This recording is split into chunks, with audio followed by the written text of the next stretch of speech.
Hi అండి, నమస్తే. ఈరోజు మన కిచెన్లో summer special roll cut malai కుల్ఫీని చాలా టేస్టీగా ఎలా ప్రిపేర్ చేసుకోవాలో ఈ వీడియోలో మీకు చూపిస్తాను. ఇక్కడ నేను ఈ కుల్ఫీ ప్రిపేర్ చేయడం కోసం చిక్కటి పాలని 1 లీటర్ వరకు తీసుకున్నాను. ఇలా పాలని స్టవ్ మీద ఉంచేసి ఇప్పుడు 1/2 కప్పు వరకు మిల్క్ పౌడర్ని తీసుకున్నాను. ఆ తర్వాత ఒక 2 స్పూన్ల వరకు పాల మీద మీగడని తీసుకున్నాను. ఇలా పాల మీద మీగడ ఉంటే వేయండి, ఒకవేళ లేకపోతే మిల్క్ పౌడర్ని కొంచెం ఎక్కువ తీసుకోవాలి. ఇప్పుడు గ్యాస్ని మీడియం ఫ్లేమ్లో పెట్టేసి అంతా కూడా చక్కగా కలుపుకుంటూ పాలని బాగా వేడి చేయాలి. పాలు చక్కగా మరిగితేనే కుల్ఫీకి చాలా మంచి టేస్ట్ వస్తుందండి. ఎక్కడా కూడా ఉండలు లేకుండా చక్కగా కలుపుకోవాలి. అంతా కూడా కలిపిన తర్వాత లో ఫ్లేమ్లో పెట్టి పాలు మరిగేలోపు మరొక గిన్నెలోకి కార్న్ఫ్లోర్ని తీసుకుంటున్నాను. ఇక్కడ నేను లీటర్ పాలు తీసుకున్నాను కదండి, అందుకు తగ్గట్టుగా 2 స్పూన్ల వరకు కార్న్ఫ్లోర్ని తీసుకున్నాను. ఇలా తీసుకొని ఒక 1/2 కప్పు పాలు పోసి అంతా కూడా ఉండలు లేకుండా చక్కగా కలిపి పక్కన పెట్టేసేయాలి. నెక్స్ట్ ఇక్కడ చూడండి, ఈలోపు చక్కగా పాలు వేడవుతున్నాయి. అంతా కూడా ఒకసారి కలిపి మరికొద్దిసేపు పాలని వేడి చేయాలి. పాలు చక్కగా మరిగితేనే కుల్ఫీకి చాలా మంచి టేస్ట్ వస్తుందండి. పాలల్లోని మీగడ మొత్తం లోపలికి అనేసి లో ఫ్లేమ్లో పెట్టి మరికొద్దిసేపు వేడి చేయాలి. ఈలోపు ఒక 1/2 కప్పు చక్కెరని తీసుకొని ఇక్కడ క్యారమిల్ని తయారు చేయాలి. చక్కెర వేసి నీళ్ళేమి వేయకుండా ఒక 2 నిమిషాలు అలా వదిలేసాము అంటే చక్కెర అంతా కూడా కరుగుతుంది. వీడియోలో చూపిస్తున్న విధంగా ఇలా క్యారమిల్ ప్రిపేర్ అయిన తర్వాత ఇప్పుడు స్టవ్ ఆఫ్ చేసేయాలి. స్టవ్ ఆఫ్ చేసేసి మనం ముందుగా పాలని వేడి చేస్తున్నాం కదా, ఈ పాలు చక్కగా మరిగిన తర్వాత ముందుగా ప్రిపేర్ చేసిన షుగర్ క్యారమిల్ని వేసేయాలి. ఇలా షుగర్ క్యారమిల్ వేయడం వల్ల కుల్ఫీకి చాలా మంచి టేస్ట్ వస్తుందండి. ఈలోపు ఈ పాలల్లోకి 1/2 కప్పు కండెన్స్డ్ మిల్క్ని తీసుకుంటున్నాను. కండెన్స్డ్ మిల్క్ ఉంటే వేయండి, లేకపోతే ఈ ప్లేస్లో రుచికి తగినంత చక్కెర వేసుకోండి. కాకపోతే ఇలా కండెన్స్డ్ మిల్క్ వేయడం వల్ల కుల్ఫీ చాలా క్రీమీగా ప్రిపేర్ అవుతుంది, టేస్ట్ కూడా చాలా బాగుంటుంది. ఒకవేళ లేకపోతే రుచికి తగినంత చక్కెర వేసుకోవాలి. నెక్స్ట్ ఇక్కడ చూడండి, కండెన్స్డ్ మిల్క్ చక్కగా కలిసిన తర్వాత ముందుగా ప్రిపేర్ చేసి పెట్టుకున్న షుగర్ క్యారమిల్ని కూడా వేసేయాలి. క్యారమిల్ అంతా కూడా వేసిన తర్వాత ఎక్కడ కూడా ఉండలు లేకుండా పాలల్లో కలిసే విధంగా చక్కగా కలుపుకోవాలి. ఒక 5-6 నిమిషాలకే క్యారమిల్ అంతా కూడా పాలల్లో కలిసిపోయి చక్కగా ఇలా కలర్ చేంజ్ అవుతుంది.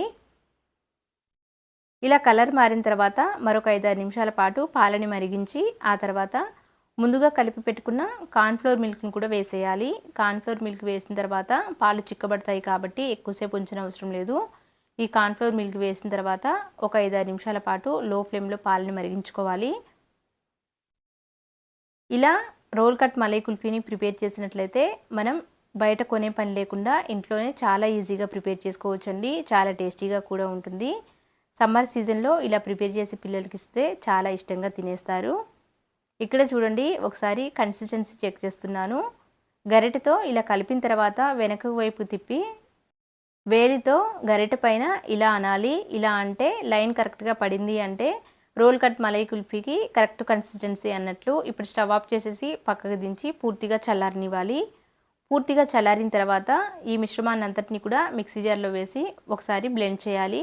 ఇక్కడ చూడండి, ఇప్పుడు మిక్సీ జార్లోకి వేస్తున్నాను. ఇలా వేసేసి మంచి ఫ్లేవర్ కోసం ఇలాచీ పొడిని వేస్తున్నాను. ఇలాచీ పొడి వేసి ఇక్కడ వీడియోలో చూపిస్తున్న విధంగా ఇలా మిక్సీ పట్టుకోవాలి.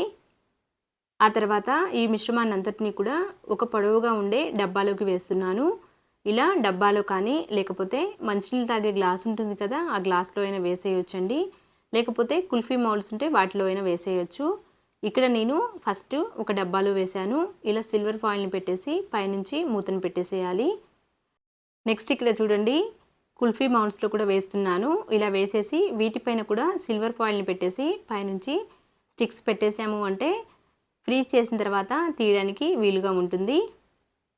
వీటితో పాటే మిగిలిన మిశ్రమాన్ని ఒక గ్లాసులో కూడా వేసేసాను.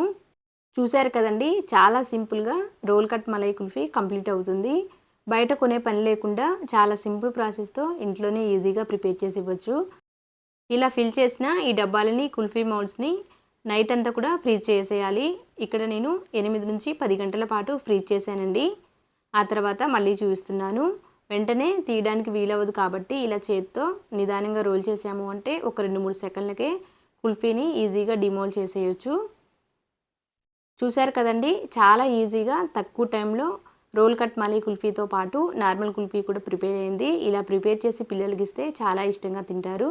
ప్రెజెంట్ ఇప్పుడు సమ్మర్ హాలిడేస్ కదా, ఇంట్లో ఉంటున్నారు కాబట్టి ఐస్ క్రీమ్ కావాలి అని అడిగినప్పుడు తక్కువ టైంలో హైజీన్గా ఇంట్లో ప్రిపేర్ చేసి ఇవ్వచ్చు.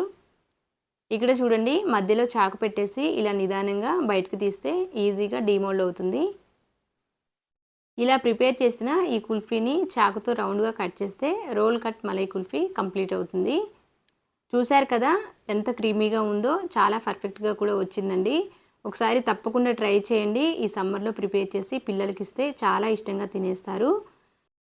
ఇలా ప్రిపేర్ చేసిన ఈ కుల్ఫీ పైన సన్నగా చాప్ చేసి పెట్టుకున్న పిస్తా పప్పుల్ని వేసేస్తే పిల్లలు చాలా ఇష్టంగా తింటారు. సమ్మర్ స్పెషల్ సేమియా కస్టర్డ్ని చాలా ఈజీగా ఎలా ప్రిపేర్ చేసుకోవాలో ఈ వీడియోలో మీకు చూపిస్తాను. ఈ సేమియా కస్టర్డ్ని చాలా తక్కువ టైంలో టేస్టీగా ప్రిపేర్ చేసుకోవచ్చండి.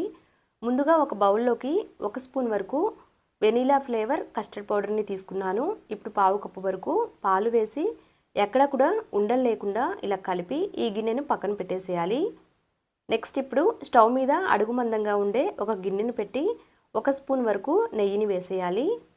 నెయ్యి కాస్త వేడైన తర్వాత 1 స్పూన్ వరకు సేమియాని తీసుకుంటున్నాను. మందపాటి సేమియాని తీసుకొని లో ఫ్లేమ్లో పెట్టి ఎక్కడ కూడా మాడకుండా మంచి గోల్డెన్ కలర్ వచ్చే వరకు వేయించుకోవాలి. వీడియోలో చూపిస్తున్న విధంగా ఇలా వేయించుకొని ఒక గిన్నెలోకి తీసుకొని పక్కన పెట్టేసేయాలి. నెక్స్ట్ ఇప్పుడు మళ్ళీ ఇదే పాత్రలోకి 2 కప్పుల వరకు చిక్కటి పాలని తీసుకుంటున్నాను. ఇక్కడ నేను వేడి చేసిన పాలనే తీసుకుంటున్నానండి. కావాలంటే పచ్చి పాలనైనా తీసుకోవచ్చు. లో ఫ్లేమ్లో పెట్టి పాలని కొద్దిసేపు మరిగించాలి. ఎందుకంటే ఆల్రెడీ ఈ పాలు వేడి చేసే ఉన్నాం కాబట్టి ఎక్కువసేపు మరిగించిన అవసరం లేదు. 1/2 లీటర్ వరకు పాలు తీసుకున్నానండి. ఈ పాలని కొద్దిసేపు మరిగించిన తర్వాత ఇప్పుడు ముందుగా వేయించి పక్కన పెట్టిన సేమియాని వేసేయాలి. లో ఫ్లేమ్లో పెట్టి ఉండలు కట్టకుండా చక్కగా ఉడికించాలి. సేమియా కాస్త ఉడికిన తర్వాత మరీ చిక్కగా అనిపిస్తే కొంచెం పాలని తీసుకోవాలి. ఇక్కడ చూడండి, సేమియా ఉడికిన తర్వాత కాస్త చిక్కగా అనిపిస్తుంది కాబట్టి ఒక అరకప్పు వరకు పాలను తీసుకుంటున్నాను. ఇక్కడ నేను తీసుకునే పాలు కూడా వేడి పాలే తీసుకోవాలండి. ఇలా వేసేసి అంతా కూడా కలుపుకుంటూ సేమియాని మెత్తగా ఉడికించాలి. వీడియోలో చూపిస్తున్న విధంగా సేమియా ఇలా మెత్తగా ఉడికిన తర్వాత ముందుగా తీసుకున్న కస్టర్డ్ పాలని మరొకసారి కలిపి అంతా కూడా ఒకేసారి వేయకుండా సగం వరకు వేసి ఒకసారి కలపాలండి. కలిపిన తర్వాత మిగతా ఉన్న సగం వేయాలి. అంతా కూడా ఒకేసారి వేస్తే ఒక్కొక్కసారి మరీ చిక్కగా అయిపోతుంది కాబట్టి అంతా కూడా ఒకేసారి వేయొద్దు. ఇప్పుడు మిగతా ఉన్న సగం కూడా వేసి కలిపేస్తున్నాను. ఈ సేమియా కస్టర్డ్ని చాలా ఈజీగా తక్కువ టైంలోనే ప్రిపేర్ చేసుకోవచ్చండి. టేస్ట్ కూడా చాలా బాగుంటుంది. ఎస్పెషల్గా ఈ సమ్మర్లో ఈ సేమియా కస్టర్డ్ని ప్రిపేర్ చేసి ఫ్రిడ్జ్లో పెట్టి చల్లగా సర్వ్ చేసుకుంటే చాలా టేస్టీగా ఉంటుంది. ఇక్కడ చూడండి, కాస్త చిక్కబడిన తర్వాత రుచికి తగినంత చక్కెర వేసి చక్కెర కరిగే వరకు మరికొద్దిసేపు ఈ పాలని మరిగించాలి.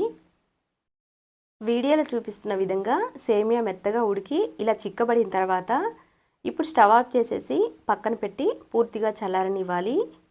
ఈ సేమియా కస్టర్డ్ చల్లారే వరకు ఇలా కలుపుకుంటూ చల్లారి పెట్టుకోవాలండి, లేకపోతే పైన మీగడ కడుతుంది. పూర్తిగా చల్లారిన ఈ సేమియా కస్టర్డ్ని ఒక 2 గంటల పాటు ఫ్రిడ్జ్లో పెట్టేస్తున్నాను. ఫ్రిడ్జ్లో పెట్టి ఆ తర్వాత ఇక్కడ మళ్ళీ చూపిస్తున్నాను చూడండి. ఇలా చల్లగా సేమియా కస్టర్డ్ని గ్లాసెస్లోకి సర్వ్ చేసుకుంటే చాలా టేస్టీగా ఉంటుంది. ఇప్పుడు సర్వింగ్ గ్లాసెస్లోకి తీసుకుంటున్నాను. ముందుగా గ్లాసెస్లోకి 1 స్పూన్ వరకు ఇలా సేమియా కస్టర్డ్ని వేయాలి. సేమియా కస్టర్డ్ వేసిన తర్వాత ఇంట్లో అవైలబుల్లో ఉన్న ఫ్రూట్స్ని, డ్రై ఫ్రూట్స్ని వేసుకొని లేయర్స్గా సర్వ్ చేసుకున్నాము అంటే చాలా టేస్టీగా ఉంటుందండి. ఇలా వేసిన తర్వాత మళ్ళా పైనుంచి ఇలా సేమియా కస్టర్డ్ని వేస్తున్నాను. నెక్స్ట్ ఇప్పుడు 1 స్పూన్ వరకు నానబెట్టిన సబ్జా గింజల్ని కూడా తీసుకోవాలి. సబ్జా గింజలు ఉంటే వేసుకోవచ్చు, లేకపోయినా పర్వాలేదు. ఇలా సబ్జా గింజలు కూడా ఒక్కొక్క స్పూన్ వేసిన తర్వాత పైనుంచి మళ్ళీ సేమియా కస్టర్డ్ వేసిన తర్వాత పైనుంచి ఒక్కొక్క స్పూన్ వరకు ఐస్ క్రీమ్ని వేస్తున్నాను. ఐస్ క్రీమ్ వేయడం వల్ల ఈ సేమియా కస్టర్డ్ టేస్ట్ చాలా బాగుంటుంది. ఒకవేళ లేకపోయినా పర్వాలేదు. నెక్స్ట్ మళ్ళీ కొంచెం డ్రై నట్స్ని అలాగే కొంచెం పోమోగ్రానైట్ని వేస్తున్నాను. ఇలా ప్రిపేర్ చేసిన సేమియా కస్టర్డ్ చాలా టేస్టీగా ఉంటుందండి. సమ్మర్ స్పెషల్ చల్లని కస్టర్డ్ ఐస్ క్రీమ్ని చాలా సింపుల్గా ఎలా ప్రిపేర్ చేసుకోవాలో ఈ వీడియోలో మీకు చూపిస్తాను. ఈ ఐస్ క్రీమ్ తయారు చేయడానికి ఎక్కువ టైం కూడా పట్టదండి. అలాగే ఇంగ్రీడియంట్స్ కూడా చాలా తక్కువ ఇంగ్రీడియంట్స్ ఉంటాయి కాబట్టి సింపుల్గా ఇంట్లో ఉన్న వాటితోనే చాలా ఈజీ ప్రాసెస్తో ఈ ఐస్ క్రీమ్ని ప్రిపేర్ చేసుకోవచ్చు. ఇలా ప్రిపేర్ చేసిన ఐస్ క్రీమ్ని పిల్లల నుంచి పెద్దవాళ్ళు కూడా చాలా బాగా ఇష్టపడతారు. ఈ ఐస్ క్రీమ్ ప్రిపేర్ చేయడం కోసం పాలు, కస్టర్డ్ పౌడర్ అలాగే కొన్ని డ్రై నట్స్ ఉంటే సరిపోతుందండి. ఒక గిన్నెలోకి 2 స్పూన్ల వరకు కస్టర్డ్ పౌడర్ని తీసుకున్నాను. ఇక్కడ నేను వెనీలా ఫ్లేవర్ కస్టర్డ్ పౌడర్ని తీసుకున్నాను. పావు కప్పు వరకు పాలు పోసి ఎక్కడ కూడా ఉండలు లేకుండా అంతా కూడా చక్కగా కలిపి ఈ గిన్నెని పక్కన పెట్టేసేయాలి. నెక్స్ట్ ఇప్పుడు మరొక పాత్రలోకి అడుగు మందంగా ఉండే గిన్నెని తీసుకోవాలి. ఇప్పుడు 2 కప్పుల వరకు పాలు తీసుకోవాలి. చిక్కటి పాలను తీసుకున్నానండి. 1/2 లీటర్ పాలు అయితే సరిపోతాయి. ఈ గిన్నెని స్టవ్ మీద ఉంచి పాలని బాగా మరిగించాలి. ఈలోపు కొన్ని బాదంని, కాజుని, నెక్స్ట్ రుచి తగినంత చక్కెరను కూడా తీసుకొని ఫైన్ పౌడర్ లాగా ప్రిపేర్ చేసుకోవాలి. ఈ ఐస్ క్రీమ్కి డ్రై నట్ పౌడర్ వల్ల చాలా మంచి టేస్ట్ వస్తుందండి. ఇప్పుడు కావాల్సినంత పౌడర్ని పక్కకు తీసేసి మిగతా ఉన్నది మొత్తం కూడా ఫ్రిడ్జ్లో స్టోర్ చేసుకోవాలి. ఈ పౌడర్ ఒకటి ఉంటే ఎప్పుడు కావాలంటే అప్పుడు మనం ఐస్ క్రీమ్ ప్రిపేర్ చేసుకోవచ్చు. ఇక్కడ చూడండి, ఒక చిన్న కప్పు వరకు తీసుకుంటున్నాను. మిగతా ఉన్న పౌడర్ని అంతటిని కూడా ఫ్రిడ్జ్లో స్టోర్ చేస్తున్నాను. ఈలోపు పాలు కూడా చక్కగా వేడై ఉంటాయి. పాలు ఇలా వేడైన తర్వాత మూత తీసి కలుపుకుంటూ మరికొద్దిసేపు మరిగించాలి. పాలని కనీసం లో ఫ్లేమ్లో పెట్టి కలుపుకుంటూ 15 నిమిషాల పాటు మరిగించి ఆ తర్వాత ముందుగా మిక్సీ పట్టిన డ్రై నట్ పౌడర్ని తీసుకుంటున్నాను. ఈ డ్రై నట్ పౌడర్ వేసేసి అంతా కూడా కలిపి ఈ పౌడర్లోని పచ్చివాసన పోయే వరకు ఇలా కలుపుకుంటూ పాలని మరొక 10 నిమిషాల పాటు మరిగించాలి. 10 నిమిషాలకే పాలు చిక్కబడతాయండి. ఈ పౌడర్ అంతా కూడా పాలల్లో కలిసిపోయి పాలు చిక్కబడతాయి. ఆ తర్వాత ముందుగా మనం ఇక్కడ కస్టర్డ్ పౌడర్ తీసుకున్నాం కదా, ఆ కస్టర్డ్ పౌడర్ని మరొకసారి కలిపి ఇలా వేసేయాలి. కస్టర్డ్ పౌడర్ వేసిన తర్వాత పాలు వెంటనే చిక్కబడతాయి కాబట్టి లో ఫ్లేమ్లో పెట్టి మాత్రమే కలుపుకుంటూ ఉండాలి. కస్టర్డ్ పౌడర్ కావాలి అంటే కొంచెం తక్కువైనా తీసుకోవచ్చండి. ఇక్కడ నేను 2 స్పూన్ల వరకు తీసుకున్నాను కదా, 1 స్పూన్ కస్టర్డ్ పౌడర్తోనైనా ఈ ఐస్ క్రీమ్ని ప్రిపేర్ చేయొచ్చు. అంతా కూడా కలిపి స్టవ్ ఆఫ్ చేసేసి పక్కకు దించి పూర్తిగా చల్లారే వరకు పక్కన పెట్టాలి. పూర్తిగా చల్లారిన తర్వాత ఈ మిశ్రమాన్ని అంతటినీ కూడా మిక్సీ జార్లో తీసుకొని ఫైన్గా బ్లెండ్ చేయాలి. ఈ ఐస్ క్రీమ్ని ఎవరైనా కూడా చాలా తక్కువ టైంలో సింపుల్గా ప్రిపేర్ చేసుకోవచ్చండి. ప్రిపేర్ చేయడానికి పెద్ద టైం కూడా పట్టదు. చాలా టేస్టీగా కూడా ఉంటుంది. పిల్లలు ఇప్పుడు ఇంట్లో ఉంటున్నారు కదా, ఐస్ క్రీమ్ కావాలి అన్నప్పుడు తక్కువ టైంలో ఇలా ప్రిపేర్ చేసి ఇవ్వచ్చు. ఇలా మిక్సీ పట్టిన మిశ్రమాన్ని ఒక బౌల్లోకి తీసుకుంటున్నాను. ఇలా బౌల్లోకి తీసుకొని మూత పెట్టి కనీసం 4-5 గంటల పాటు ముందు ఫ్రీజ్ చేయాలి. ఇక్కడ నేను 5 గంటలు ఫ్రీజ్ చేసిన తర్వాత మళ్ళీ చూపిస్తున్నాను చూడండి. ఒక 5 నిమిషాల పాటు పక్కన పెట్టి ఆ తర్వాత ఇలా చాకుతో కట్ చేసుకొని ఈ మిశ్రమాన్ని అంతటినీ కూడా మళ్ళీ మిక్సీ జార్లో వేసి మరొకసారి బ్లెండ్ చేయాలి. ఇప్పుడు మిక్సీ పట్టేటప్పుడు మన దగ్గర ఫ్రెష్ క్రీమ్ ఉంటే ఫ్రెష్ క్రీమ్ అయినా తీసుకోవచ్చు. ఒకవేళ ఫ్రెష్ క్రీమ్ లేదు అనుకుంటే పాల మీద మీగడ ఉంటుంది కదండి, ఆ పాల మీద మీగడ వేసైనా మిక్సీ పట్టుకోవచ్చు. ఇక్కడ నేను పావు కప్పు వరకు పాల మీద మీగడనే తీసుకున్నాను. ఎక్కువ ఉంటే ఎక్కువ వేసైనా మిక్సీ పట్టుకోవచ్చు. ఇలా మిక్సీ పట్టిన మిశ్రమాన్ని మళ్ళీ తిరిగి అదే బౌల్లో వేసేసి 8 నుంచి 12 గంటల పాటు ఫ్రీజ్ చేయాలి. ఓవర్ నైట్ అయినా ఫ్రీజ్ చేసి నెక్స్ట్ డే ఈ ఐస్ క్రీమ్ని సర్వ్ చేసుకోవచ్చు.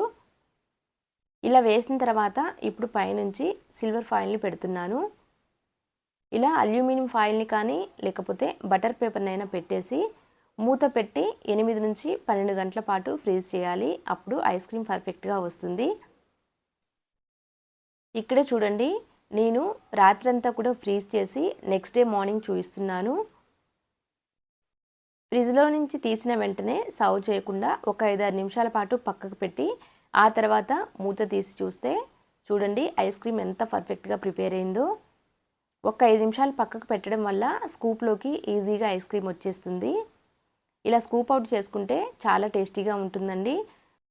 ప్రజెంట్ ఇప్పుడు పిల్లలు ఇంట్లో ఉంటున్నారు కదండి, ఏదో ఒకటి కావాలి అని అడిగినప్పుడు చాలా తక్కువ టైంలో సింపుల్ ప్రాసెస్తో ఐస్ క్రీమ్ని ఇలా ప్రిపేర్ చేసి ఇవ్వండి, చాలా ఇష్టంగా తినేస్తారు. చూడండి, ఇలా స్కూప్ అవుట్ చేసిన తర్వాత పైనుంచి కొంచెం డ్రై నట్స్ని వేసుకుంటే చాలా టేస్టీగా ఉంటుంది. చూసారు కదండి, చాలా సింపుల్గా తక్కువ టైంలో కస్టర్డ్ ఐస్ క్రీమ్ కంప్లీట్ అయింది. తక్కువ టైంలో సింపుల్గా ప్రిపేర్ చేసుకునే ఒక స్వీట్ రెసిపీని చూపిస్తాను. ఈ స్వీట్ చాలా టేస్టీగా ఉంటుందండి. తయారు చేయడానికి ఎక్కువ టైం కూడా పట్టదు. ఇలా ప్రిపేర్ చేసిన స్వీట్ని ఫ్రిడ్జ్లో పెట్టుకొని చల్లగా తీసుకుంటే చాలా టేస్టీగా ఉంటుంది. ప్రెజెంట్ ఇప్పుడు సమ్మర్ కాబట్టి ఈ రబడీ స్వీట్ని తక్కువ టైంలో ప్రిపేర్ చేసుకొని ఫ్రిడ్జ్లో పెట్టి చల్లగా తీసుకుంటే చాలా టేస్టీగా ఉంటుందండి. పిల్లలు కూడా ఇష్టంగా తింటారు. ఇక్కడ వీడియో క్లిప్లో చూస్తే మీకు అర్థమవుతుందండి. చాలా క్రీమీగా ఉంటుంది, చాలా టేస్టీగా కూడా ఉంటుంది. బ్రెడ్తో సింపుల్గా ప్రిపేర్ చేసుకోవచ్చు. స్వీట్ని ప్రిపేర్ చేయడం కోసం ముందుగా ఇక్కడ నేను బ్రెడ్ పీసెస్ని తీసుకున్నాను. 1-2 పీసెస్ అయితే సరిపోతుందండి. బ్రెడ్కి ఉన్న అంచులు బ్రౌన్ పార్టికల్స్ ఉంటుంది కదా, అది మొత్తం కట్ చేసేసి ఇలా వైట్ పార్టికల్ మాత్రమే తీసుకొని మిక్సీ జార్లో వేసి బ్లెండ్ చేయాలి. ఆ తర్వాత మనం ఏ పాత్రలో అయితే స్వీట్ ప్రిపేర్ చేస్తామో ఆ పాత్రలోకి 2 కప్పుల వరకు చిక్కటి పాలు తీసుకున్నాను. ఈ పాలు కాచి చల్లార్చిన పాలనే తీసుకున్నానండి. 1/2 లీటర్ వరకు పాలు తీసుకొని స్టవ్ మీద ఉంచి ముందు వేడి చేయాలి. ఇక్కడ మనం కాచి చల్లార్చిన పాలే తీసుకుంటున్నాం కాబట్టి ఎక్కువసేపు మరిగించాల్సిన అవసరం లేదు. ఒక 5-6 నిమిషాల పాటు పాలని మరిగిస్తే సరిపోతుంది. అదే పచ్చి పాలైతే కనీసం 15-20 నిమిషాల పాటు మరిగించాలండి. ఆ తర్వాత ముందుగా మిక్సీ పట్టిన బ్రెడ్ క్రమ్స్ని వేస్తున్నాను. ఇలా వేసేసి లో ఫ్లేమ్లో అంతా కూడా ఇలా కలిపేసేయాలి. ఇలా కలిపిన తర్వాత కొద్దిసేపటికే కాస్త చిక్కపడుతుందండి. నెక్స్ట్ ఇప్పుడు మంచి కలర్ కోసం కొంచెం కుంకుమ పువ్వు రేకుల్ని వేశాను. కుంకుమ పువ్వు రేకులు ఉంటే వేయండి, లేకపోయినా పర్వాలేదు. జస్ట్ కలర్ కోసం మాత్రమే వేశానండి. ఇలా వేసేసి అంతా కూడా కలిపిన తర్వాత ఇక్కడ చూడండి కాస్త చిక్కబడుతుంది కదా, ఈ టైంలో 1/2 కప్పు వరకు కండెన్స్డ్ మిల్క్ని వేస్తున్నాను. ఈ కండెన్స్డ్ మిల్క్ వేయడం వల్ల స్వీట్కి అడిషనల్ టేస్ట్ వస్తుందండి. ఒకవేళ కండెన్స్డ్ మిల్క్ లేకపోతే స్వీట్నెస్కి తగినంత చక్కెర కూడా వేసుకోవచ్చు. కాకపోతే చక్కెర కంటే కూడా కండెన్స్డ్ మిల్క్ వేస్తేనే రుచి బాగుంటుందండి. చాలా క్రీమీగా ఉంటుంది. నెక్స్ట్ ఇక్కడ చూడండి మంచి ఫ్లేవర్ కోసం ఇలాచీ పొడిని, స్వీట్నెస్కి తగినంత చక్కెరను వేశాను. కండెన్స్డ్ మిల్క్లో ఆల్రెడీ స్వీట్నెస్ ఉంటుంది కాబట్టి చక్కెర చూసి వేసుకోవాలి. నెక్స్ట్ ఇప్పుడు సన్నగా కట్ చేసి పెట్టిన డ్రై నట్స్ని వేసేసి అంతా కూడా కలిపి స్టవ్ ఆఫ్ చేస్తున్నాను. ఈ స్వీట్ని పూర్తిగా చల్లార్చుకుంటే మరి కాస్త చిక్కబడుతుందండి. చల్లారిన తర్వాత ఫ్రిడ్జ్లో పెట్టి తీసుకుంటే చాలా రుచిగా ఉంటుంది. కాకపోతే ఇక్కడ నేను వెంటనే సర్వింగ్ బౌల్లోకి తీసుకుంటున్నాను. చూశారు కదండి, చాలా సింపుల్గా రబడీ స్వీట్ కంప్లీట్ అయింది. అంతే అండి. Thank you for watching.